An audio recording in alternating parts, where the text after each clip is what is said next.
નમસ્કાર મિત્રો, દેશ અને દુનિયાના સુપરફાસ્ટ સમાચારમાં તમારું સ્વાગત છે।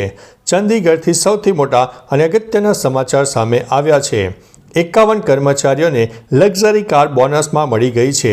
ચંડીગઢની એક ફાર્માસ્યુટિકલ કંપનીએ દિવાળીના શુભ અવસરે પોતાના 51 કર્મચારીઓને લક્ઝરી કારો ભેટ આપીને સૌને ચોંકાવી દીધા છે। કર્મચારીઓના પ્રદર્શન અને રેન્કના આધારે આ ગાડીઓ આપવામાં આવી છે। સતત ત્રીજા વર્ષે કંપનીએ આ બમ્પર ગિફ્ટ આપીને કર્મચારીઓને સન્માનિત કર્યા છે। કંપનીનો આ નિર્ણય કર્મચારીઓના ઉત્સાહ અને વફાદારીને પ્રોત્સાહન આપી રહ્યો છે। મિત્રો, અન્ય મહત્વના સમાચારની વાત કરીએ તો નાયબ મુખ્યમંત્રી ગીતા મંદિર બસ સ્ટેશનની મુલાકાતે પહોંચ્યા હતા। અમદાવાદના ગીતા મંદિર બસ સ્ટેશન પર ભારે ભીડ વચ્ચે નાયબ મુખ્યમંત્રી હર્ષ સંઘવીએ અચાનક મુલાકાત લીધી। તેમણે મુસાફરોની સુવિધા અને સુરક્ષાની વ્યવસ્થાનું નિરીક્ષણ કર્યું। વધારાની બસોની વ્યવસ્થા, ટ્રાફિક નિયંત્રણ અને સ્ટાફની તૈનાતી અંગે અધિકારીઓને સૂચના આપી। ડેપ્યુટી સીએમએ બસમાં સવાર મુસાફરો સાથે સીધી વાતચીત કરીને તેમની મુશ્કેલીઓ અને સુવિધાઓ અંગે પ્રતિભાવ મેળવ્યો છે। મિત્રો, અન્ય મહત્વના સમાચારની વાત કરીએ તો પીએમ મોદીએ INS વિક્રાંત પર 9 સૈનિકો સાથે દિવાળી ઉજવી। વડાપ્રધાન નરેન્દ્ર મોદીએ આ વર્ષે ગોવામાં INS વિક્રાંત પર 9 સૈનિકોની વચ્ચે દિવાળીની ઉજવણી કરી, જે જવાનો સાથે તેમની 12મી દિવાળી છે। પીએમ મોદીએ કહ્યું છે કે તમારા સમર્પણ અને સાધનાને કારણે મારી દિવાળી ખાસ બની રહી છે। મને મારા પરિવારજનોની વચ્ચે દિવાળી મનાવવાની આદત છે, તેથી હું તમારી વચ્ચે આવ્યો છું। તેમણે INS વિક્રાંતને 21મી સદીના ભારતનો પરિશ્રમ અને પ્રભાવ ગણાવ્યો છે। મિત્રો, અન્ય મહત્વના સમાચારની વાત કરીએ તો ઉધના સ્ટેશનનો રેકોર્ડ 12 કલાકમાં 36,000 મુસાફરો જોવા મળ્યા। દિવાળીની પૂર્વ સંધ્યાએ સુરતના ઉધવા રેલવે સ્ટેશન પર એક નવો રેકોર્ડ બન્યો છે। શનિવારે મોડી સાંજથી લઈને રવિવારે બપોર સુધીમાં 12 કલાકના સમયગાળામાં 20 ટ્રેનો મારફતે 36,000થી વધુ મુસાફરોને કોઈપણ દુર્ઘટના વગર વતન મોકલવામાં આવ્યા છે। ટેક્સટાઇલ માર્કેટ બંધ થવાને કારણે મોટી સંખ્યામાં લોકોની ભીડ જામી રહી છે। અત્યાર સુધીમાં સુરત અને ઉધના સ્ટેશનથી કુલ 1.25 લાખથી વધુ મુસાફરો રવાના થયા છે।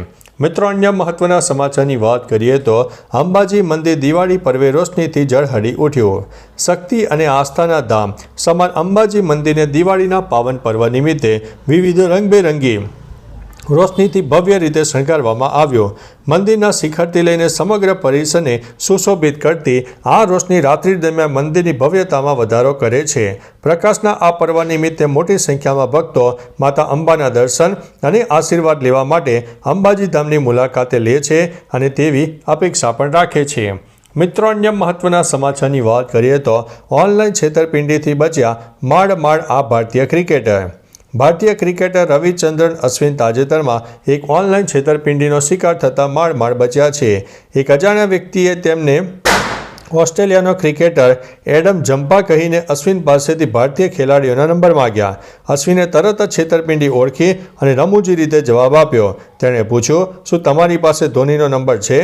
છેતરપિંડી કરનાર ખોટો નંબર મોકલતા અશ્વિન ચેતી જતા છેતરાતા બચી ગયા હતા। મિત્રો, અન્ય મહત્વના સમાચારની વાત કરીએ તો માની જાઓ નહીંતર રશિયા તબાહ કરી નાખશે।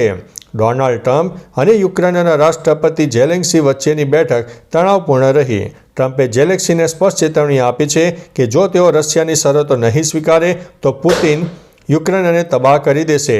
ટ્રમ્પે ડોનબાસ વિસ્તાર રશિયાને સોંપી દેવા માટે દબાણ કર્યું છે। ટ્રમ્પે યુક્રેનને ટોમહોક મિસાઇલો આપવાનો પણ ઇનકાર કરી દીધો છે। ટ્રમ્પના મતે યુક્રેને કોઈ કરાર કરવો પડશે અથવા તો વિનાશનો સામનો કરવો પડશે। મિત્રો, અન્ય મહત્વના સમાચારની વાત કરીએ તો ફટાકડાથી અમિતાભ બચ્ચન ઈજાગ્રસ્ત થયા તો તેમના લીધે થઈને એક સ્ટાઇલ પણ બની ગઈ। 1984માં શરાબી ફિલ્મના શૂટિંગ વખતે દિવાળી મનાવતા તેમનો હાથ ફટાકડાથી ઈજાગ્રસ્ત થયો। ઈજાના કારણે તેઓ 2 મહિના સુધી અંગૂઠો હલાવી શક્યા નહોતા। શૂટિંગ દરમિયાન ઈજા છુપાવવા માટે ડિરેક્ટર પ્રકાશ મહેતાએ તેમને હાથ પેન્ટમાં ખિસ્સામાં રાખવાની સલાહ આપી।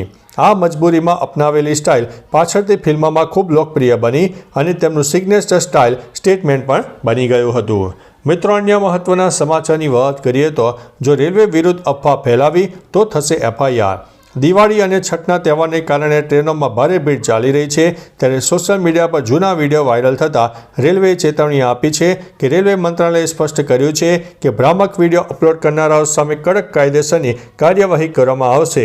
છેલ્લા 4 દિવસમાં 20થી વધુ આવા મામલામાં FIR નોંધવાની પ્રક્રિયા શરૂ કરવામાં આવી છે.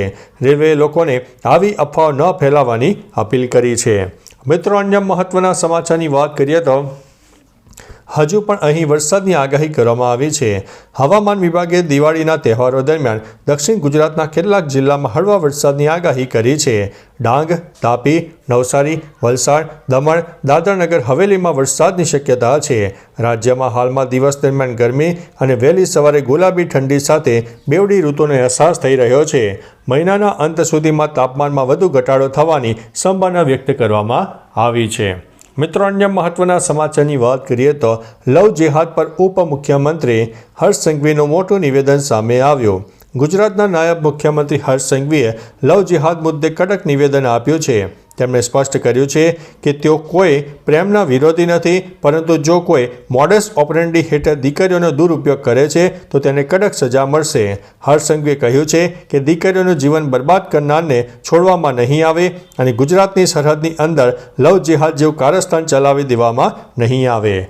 મિત્રો, અન્ય મહત્વના સમાચારની વાત કરીએ તો ભારતથી 7,000 કિલોમીટર દૂર દિવાળીની ધૂમ મચી ગઈ છે. ભારતથી 7,000 કિલોમીટર દૂર ઇંગ્લેન્ડના નોર્થમ્પ્ટન શહેરમાં દિવાળીની શાનદાર ઉજવણી થઈ. રંગબેરંગી લાઇટથી સજ્જ આ શહેરમાં રસ્તા ઉપર ભવ્ય પરેડ નીકળી, જેમાં ભગવાન રામ, માતા સીતા, હનુમાનજી અને રાવણની સુંદર કલાકૃતિઓ પ્રદર્શિત થઈ. ભારતીય હિન્દુ કલ્યાણ સંગઠન દ્વારા આયોજિત આ પરેડનું 25મું સંસ્કરણ હતું. હજારો લોકોએ પરેડની સાથે ભારતીય ભોજનના સ્ટોલ્સનો પણ આનંદ માણ્યો હતો. મિત્રો, અન્ય મહત્વના સમાચારની વાત કરીએ તો ગાંધીનગરમાં કારે 2 એક્ટિવા ચાલકને ફંગોળી દીધા છે. રાજ્યના પાટનગર ગાંધીનગરના ઇન્ફોસિટી વિસ્તારમાં મોડી રાત્રે બેફામ રફતારનો કહેર જોવા મળ્યો. એક મહિલા કાર ચાલકે રોંગ સાઈડમાં આવીને 2 એક્ટિવા ચાલકોને ટક્કર મારીને ફંગોળી દીધા, જેમાં બંનેને ઈજા થઈ હતી. અકસ્માત સર્જીને નાસી ગયેલી મહિલા કાર ચાલક જ્યોતિ રાય મોડી રાત્રે પોલીસ સ્ટેશનમાં હાજર થતાં પોલીસે તેની અટકાયત કરીને કાયદેસરની કાર્યવાહી હાથ ધરી છે. તો ચાલો મિત્રો, ફરીથી દેશ અને દુનિયાના સુપરફાસ્ટ સમાચાર લઈને મળતા રહીશો. ત્યાં સુધી અમને રજા આપશો. નમસ્તે.